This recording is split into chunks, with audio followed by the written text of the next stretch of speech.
Hi everybody, the book I'm going to be reading to you today is called Sylvester and the Magic Pebble by William Steig.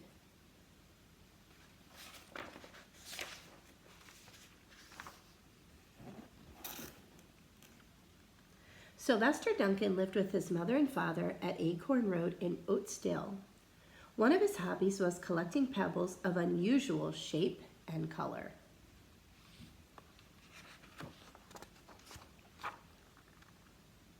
On a rainy Saturday during vacation, he found a quite extraordinary one.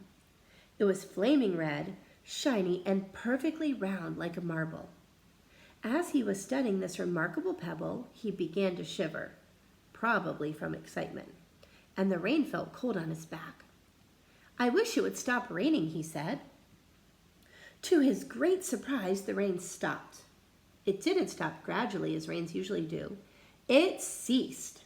The drops vanished on the way down, the clouds disappeared, everything was dry, and the sun was shining as if rain had never existed. In all his young life, Sylvester had never had a wish gratified so quickly. It struck him that magic must be at work, and he guessed that the magic must be in the remarkable-looking red pebble, where indeed it was. To make a test, he put the pebble on the ground and said, "I wish it would rain again." Nothing happened. But when he did the same thing, holding the pebble in his hoof, the sky turned black, there was lightning and a clap of thunder, and the rain came shooting down. "What a lucky day this is," thought Sylvester. "From now on, I can have anything I want. My father and mother can have anything they want. My relatives, my friends, and anybody at all can have everything anybody wants." He wished the sunshine back in the sky, and he wished a wart on his left hind fetlock would disappear. And it did, and he started home, eager to amaze his father and mother with his magic pebble. He could hardly wait to see their faces. Maybe they wouldn't even believe him at first.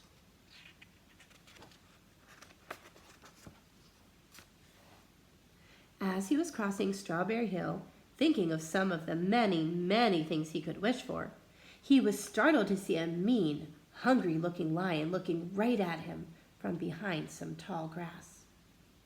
He was frightened. If he hadn't been so frightened, he could have made the lion disappear, or he could have wished himself safe at home with his father and mother. He could have wished the lion would turn into a butterfly or a daisy or a gnat. He could have wished many things, but he panicked and couldn't think clearly. "I wish I were a rock," he said, and he became a rock. The lion came bounding over, sniffed the rock 100 times, walked around and around it, and went away, confused, perplexed, puzzled, and bewildered. "I saw that little donkey as clear as day. Maybe I'm going crazy," he muttered.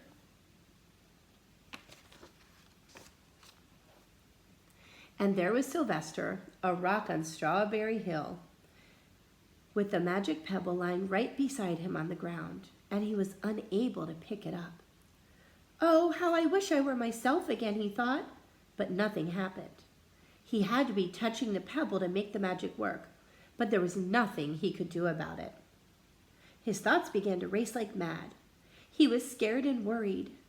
Being helpless, he felt hopeless. He imagined all the possibilities, and eventually he realized that his only chance of becoming himself again was for someone to find the red pebble and to wish that the rock next to it would be a donkey. Someone would surely find the red pebble. It was so bright and shiny. But what on earth would make them wish that a rock were a donkey? The chance was 1 in a billion at best. Sylvester fell asleep. What else could he do? Night came with so many stars. Meanwhile, back at home, Mr. and Mrs. Duncan paced the floor, frantic with worry. Sylvester had never come home later than dinner time. Where could he be? They stayed up all night wondering what had happened, expecting that Sylvester would surely turn up by morning. But he didn't, of course. Mrs. Duncan cried a lot, and Mr. Duncan did his best to soothe her. Both longed to have their dear son with them. "I will never scold Sylvester again as long as I live," said Mrs. Duncan, "no matter what he does." At dawn, they went about inquiring of all the neighbors. They talked to all the children, the puppies, the kittens, the colts, the piglets. No one had seen Sylvester since the day before yesterday. They went to the police. The police could not find their child. All the dogs in Oatstale went searching for him. They sniffed behind every rock and tree and blade of grass, into every nook and gully of the neighborhood and beyond, but found not a scent of him. They sniffed the rock on Strawberry Hill, but it smelled like a rock. It didn't smell like Sylvester. After a month of searching the same places over and over again, and inquiring of the same animals over and over again, Mr. and Mrs. Duncan no longer knew what to do. They concluded that something dreadful must have happened, and that they would probably never see their son again, though all the time he was less than a mile away.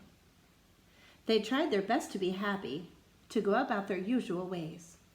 But their usual ways included Sylvester, and they were always reminded of him. They were miserable. Life had no meaning for them anymore.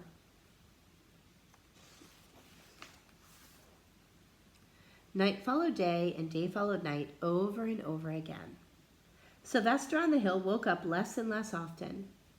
When he was awake, he was only hopeless and unhappy. He thought he would be a rock forever, and he tried to get used to it. He went into an endless sleep. The days grew colder. Fall came with the leaves changing color. Then the leaves fell, and the grass bent to the ground.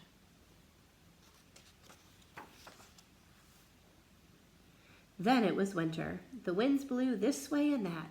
It snowed. Mostly the animals stayed indoors, living on the food they had stored up. One day a wolf sat on the rock that was Sylvester and howled because he was hungry.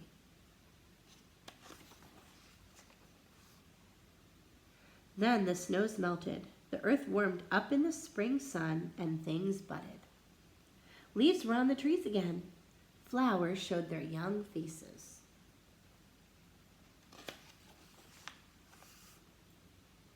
One day in May, Mr. Duncan insisted that his wife go with him on a picnic.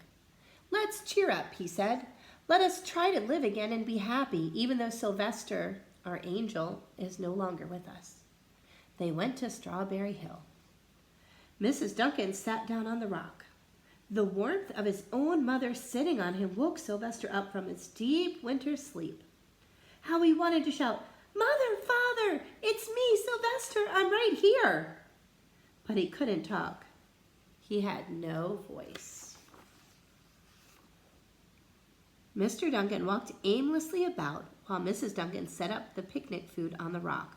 Alfalfa sandwiches, pickled oats, sassafras salad, Timothy compote. Suddenly, Mr. Duncan saw the red pebble. "What a fantastic pebble!" he exclaimed. "Sylvester would have loved it for his collection." He put the pebble on the rock. They sat down to eat. Sylvester was now as wide awake as a donkey that was a rock could possibly be. Mrs. Duncan felt some mysterious excitement. "You know, Father," she said suddenly, "I have the strangest feeling that our dear Sylvester is still alive and not far away." I am, Sylvester wanted to shout, but he couldn't. If only he had realized that the pebble resting on his back was the magic pebble.